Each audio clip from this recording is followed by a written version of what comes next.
Imagine boarding a plane for a once-in-a-lifetime sightseeing adventure over the breathtaking, icy landscapes of Antarctica, only to vanish without a trace into one of the most remote places on Earth. In this video, we're uncovering the chilling and mysterious story of Air New Zealand Flight 901, a flight that ended in one of the deadliest aviation disasters in history. What went wrong? How did a simple navigation error lead to such a catastrophic event? Stay tuned as we unravel the tragic tale, the heroism of the rescue teams, and the shocking revelations that changed aviation forever. You won't want to miss this. In 1979, a routine sightseeing flight intended to offer passengers breathtaking views of the Antarctic landscape ended in tragedy. Air New Zealand Flight 901, carrying 257 people, vanished into the untouched mountains of Antarctica, resulting in one of the most baffling and deadly aviation disasters in history. This article delves into the circumstances surrounding the crash, the subsequent investigation, and the lasting impact on aviation safety. Air New Zealand Flight 901 was a popular sightseeing flight designed for tourists eager to experience the pristine and remote beauty of Antarctica. The flight path typically involved crossing the ocean, looping around McMurdo Sound for a view of Mount Erebus, and then returning home without landing. This journey promised spectacular views and was a significant attraction for adventurers worldwide. Several issues plagued Flight 901 before it even took off. Given the flight's route over Antarctica, an emergency landing would be impossible due to the lack of suitable landing spots. The freezing temperatures of McMurdo Sound posed another challenge, as the cold winds could freeze the plane's flaps, necessitating a faster flight speed through the area. Adding to the complications, this flight marked the first time Captain Jim Collins and First Officer Gregory Mark Casson had ever flown this route. Their only preparation consisted of a 45-minute DC-10 flight simulator session. Despite their limited training for this specific route, both pilots were highly skilled and experienced. The most significant issue, however, lay with the plane's navigation system. Initially, the route for these Antarctic sightseeing flights was directly above Mount Erebus, a 12,000-foot-high active volcano. In 1978, a new navigation computer was installed, and a minor error during the transcription of the flight path coordinates resulted in a critical change. The coordinates were entered as 164 degrees instead of 166 degrees, shifting the flight path over McMurdo Sound. Pilots initially assumed this change was intentional, believing that flying over water was safer than over an active volcano and allowed for a lower altitude, enhancing the sightseeing experience. This change went unnoticed until 2 weeks before the disaster when a captain discovered the discrepancy. He reported it, but the communication was mishandled. Consequently, the route was reverted to fly over Mount Erebus just 1 day before Flight 901's fateful journey, but this crucial information was not relayed to Captain Collins and his crew. On November 28, 1979, Flight 901 departed for Antarctica with no knowledge of the reverted route. The flight proceeded smoothly initially, with passengers eagerly anticipating the view of the icy continent. However, as they approached Antarctica, weather conditions deteriorated.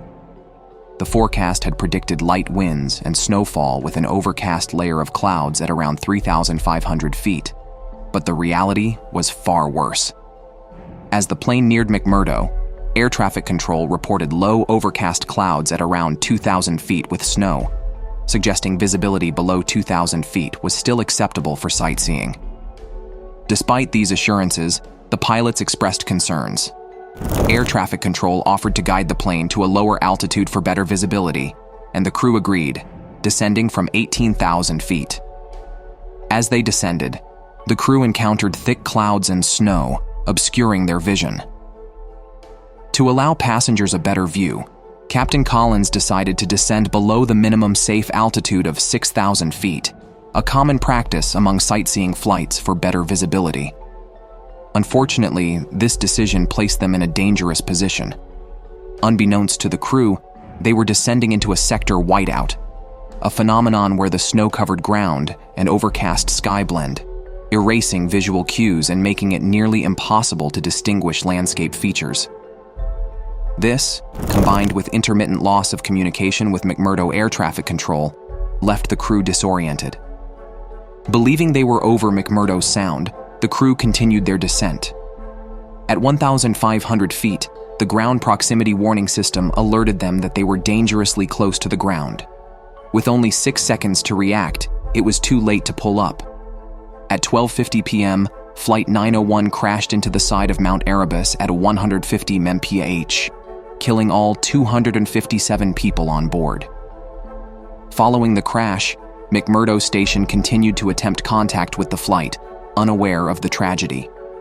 When the flight failed to return to Auckland and ran out of fuel, it was declared lost. The next morning, the U.S. Navy dispatched a rescue mission. They discovered the wreckage on Mount Erebus, confirming the deaths of all passengers and crew. The recovery operation, named Operation Overdue, faced harsh weather and challenging conditions. A dedicated team of police, dentists, pathologists, and others worked tirelessly amidst the wreckage and remains. Despite these difficulties, they successfully recovered 83% of the remains, demonstrating extraordinary commitment and resilience. The team members were later awarded Medals of Special Service by the Queen of New Zealand. The initial investigation, led by New Zealand's Chief Inspector of Air Accidents, Ron Chippendale, attributed the crash to pilot error. Chippendale's report cited the crew's decision to descend below the safe altitude and their uncertainty about their position as the primary causes. However, this conclusion was met with public outrage. Due to widespread interest and dissatisfaction with the initial report, a further investigation was conducted by High Court Judge Peter Mahon. Judge Mahon's findings significantly contradicted Chippendale's report.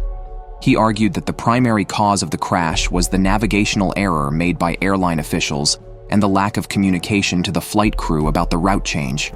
Mahon accused the airline of attempting to cover up the disaster and famously described their actions as an orchestrated litany of lies. Instead of aiding in the inquest, the carrier looked to cover up its mistakes, stealing and shredding paperwork, selectively picking evidence, and refusing to comply with some of Maughan's questioning. The intensive investigation quickly unraveled what Maughan referred to as a predetermined plan of deception. They were very clearly part of an attempt to conceal a series of disastrous administrative blunders, and so, in regard to the particular items of evidence to which I have referred, I am forced reluctantly to say that I had to listen to an orchestrated litany of lies. The airline took Judge Maughan to court, and while the High Court did not dispute his main findings, they ruled that Maughan had acted beyond his jurisdiction. Disappointed, Maughan resigned, but his investigation had a lasting impact on aviation safety and accountability. Some conspiracy theorists believe that Air New Zealand and other authorities orchestrated a cover-up to hide the true cause of the disaster. They argue that the airline was aware of the navigational error, but chose not to inform the crew to avoid financial and reputational damage. This theory is fueled by Judge Maughan's famous statement about an orchestrated litany of lies. Another theory suggests that the flight was intentionally diverted into a restricted military area and subsequently shot down by mistake. Proponents of this theory point to the proximity of various military bases in Antarctica and the potential for secretive military activities. They argue that the wreckage and bodies were hastily recovered to prevent any discovery of military involvement. A less conspiratorial yet speculative theory revolves around the possibility of unknown natural phenomena in Antarctica affecting the plane. Some believe that unusual magnetic fields, severe weather anomalies, or other environmental factors could have played a role in disorienting the crew and causing the crash. While these conspiracy theories add a layer of mystery to the already tragic story of Flight 901, it is important to note that the official investigations conducted by aviation authorities have provided clear explanations for the disaster. Nonetheless, the intrigue and unanswered questions continue to fuel these alternative narratives. The crash of Air New Zealand Flight 901 remains one of the most tragic and significant events in aviation history. It highlighted the critical importance of accurate navigation, effective communication, and understanding of environmental hazards. The disaster led to substantial changes in aviation safety protocols, ensuring that future flights would be safer. New Zealand's relationship with Antarctica, often described as our backyard, underscores the significance of this tragedy. The passengers and crew of Flight 901 lost their lives in the pursuit of adventure, but their legacy contributed to advancements in aviation safety that continue to protect lives today. The lessons learned from this disaster remind us of the delicate balance between human exploration and the unforgiving nature of our planet.